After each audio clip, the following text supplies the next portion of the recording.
हा circuit breaker काहीही जळणार नाही याची काळजी हा घेतो, पण तुमच्या स्टॉक्स मधला न दिसणारा सर्किट ब्रेकर जर नाही चालला तर तुमचे पैसे ओस. त्यापेक्षा त्यांना समतासोबत वाढवा ना. समता पतसंस्था, टेन्शन नाही, रिटर्न्स निवडा.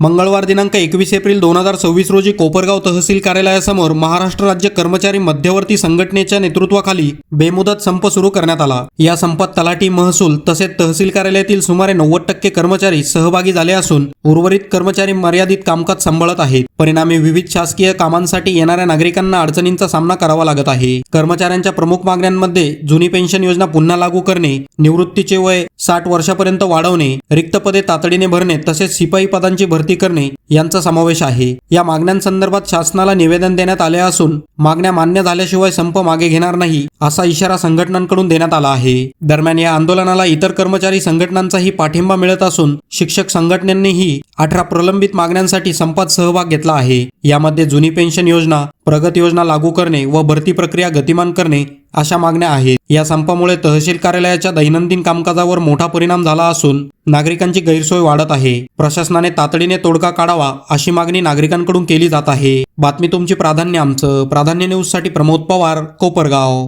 आज दिनांक 21 मार्च 2026 रोजी महाराष्ट्र राज्य कर्मचारी मध्यवर्ती संघटनेच्या वतीने बेमुदत संप करण्यात येत आहे. सदरचा संप हा यापूर्वी झालेला आहे, परंतु शासनाने आमच्या ज्या मागण्या आहेत, ज्या प्रामुख्याने जी जुनी पेन्शन योजना जी आम्हाला सर्व कर्मचाऱ्यांना पाहिजे ती अद्याप मंजूर न केल्यामुळे आम्ही पुन्हा एकदा बेमुदत संपाचं आश्रय घेतलेला आहे आणि त्या माध्यमातून आमच्या मागण्या शासन दरबारी मांडत आहोत. जुनी पेन्शन योजना ही आमची भविष्यावर दूरगामी परिणाम करणारी आहे. जुनी पेन्शन योजना जर नसेल तर भविष्याची चिंता वाढवणारी असल्यामुळे कोणत्याही परिस्थितीत आम्ही जुनी पेन्शन योजना घेतल्याशिवाय राहणार नाही. तसेच वयवर्ष 58 जे निवृत्तीचं जे कालमर्यादा आहे ती 60 वर्ष करण्यात यावी आणि इतर ज्या मागण्या आहे, रिक्त पदं भरणे असेल, शिपायांची पदं भरणे असेल, अशा अनेक मागण्या आम्ही शासनाकडे मांडलेल्या आहे. त्या मागण्या मान्य झाल्याशिवाय आम्ही सदर आंदोलन हे मागे घेणार नाही. यामध्ये मध्य कर्मचारी संघटनेचे ज्या घटक शाखा आहे, तलाठी संघटना, महसूल संघटना या सुद्धा यामध्ये सहभागी झालेल्या आहे आणि आम्ही एकजुटीने सदरचा संप यशस्वी करणार आहोत. कोपरगाव तालुका माध्यमिक शिक्षक संघटनेच्या वतीने महाराष्ट्र राज्य माध्यमिक शिक्षक फेडरेशन यांच्या संयुक्त विद्यमानाने आज महाराष्ट्र शासनात कार्यरत असणाऱ्या शिक्षकांच्या 18 प्रलंबित मागण्यासाठी आजपासून आपण बेमुदत संपावर जात आहोत. त्या संदर्भात निवेदन देण्यासाठी आम्ही या ठिकाणी जमा झालेलो आहोत. वेळोवेळी शासनापुढे योग्य पद्धतीने मागण्यांचं सादरीकरण करून फक्त आश्वासना व्यतिरिक्त आमच्या पत्रात काही पडलेलं नाही. सगळ्यात महत्वाची गोष्ट म्हणजे जुनी पेन्शन योजना, ज्याचा सर्व शिक्षकांचा अधिकार आहे, ही जुनी पेन्शन योजना शासनाने त्वरित पद्धतीने लागू करावी. 10 वर्ष, 20 वर्ष, 30 वर्षानंतरची आश्वासित प्रगती योजना लागू करावी. शिक्षकांची फार मोठ्या प्रमाणात पदं रिक्त आहेत.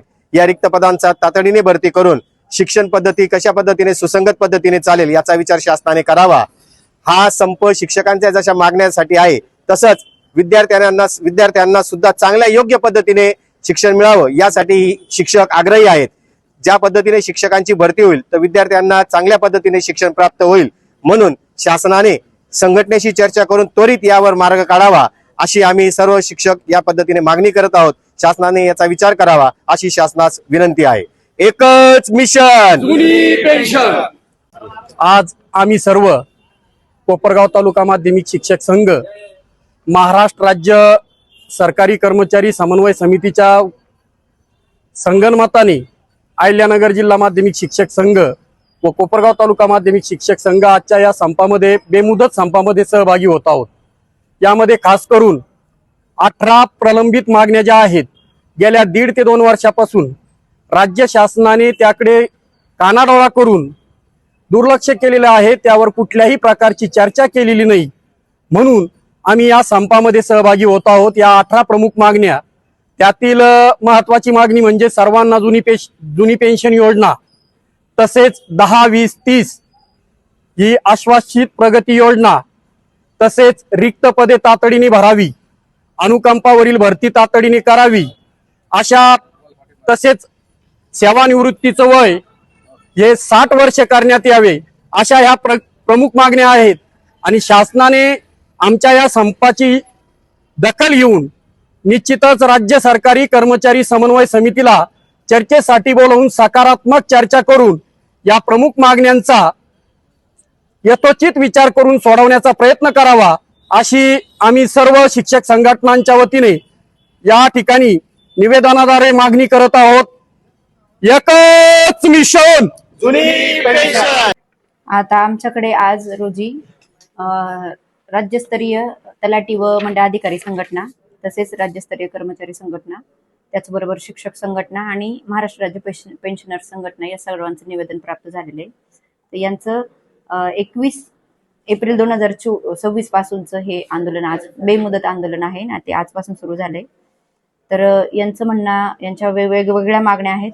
त्यापैकी यांचं म्हणणं आहे की जुनी पेन्शन योजना सुरू करावी ही त्यांची मुख्यतः मागणी आहे. त्या अनुषंगिक इतर मागण्या आहेत. आणि आता बेमुदत आंदोलन जे सुरू झालेलं आहे, तर आमच्याकडचं जवळपास 99% स्टाफ हा या आंदोलनामध्ये सहभागी आहे. तहसील कार्यालयामध्ये आमचा उर्वरित 10% स्टाफ जे नुकतेच लागलेले आहेत नोकरीस, अशी लोक जे आंदोलनात सहभागी नाही आहेत, तर अशी काही 10% स्टाफ आमचा आहे. तर त्यांच्या मार्फत आम्ही जी अतिशय महत्त्वाची कामं आहेत ती आम्ही त्यांच्या मार्फत करून घेणार आहोत. त्याचबरोबर जी जीवनावश्यक किंवा अत्यावश्यक सेवा आहेत, जसं की आमचा पुरवठा विभाग आहे, तर त्या चालू असणार आहेत. त्याचबरोबर नैसर्गिक आपत्तीचं आणि निवडणुकीचं कामकाजही चालू राहणार आहे. आता सदरचे निवेदन किंवा सदरची बाब ही शासन स्तरावरील असल्याने आम्ही शासनाला ज्या संघटनांचे निवेदन आम्हाला प्राप्त होणार आहे ते आम्ही पाठवणार आहोत.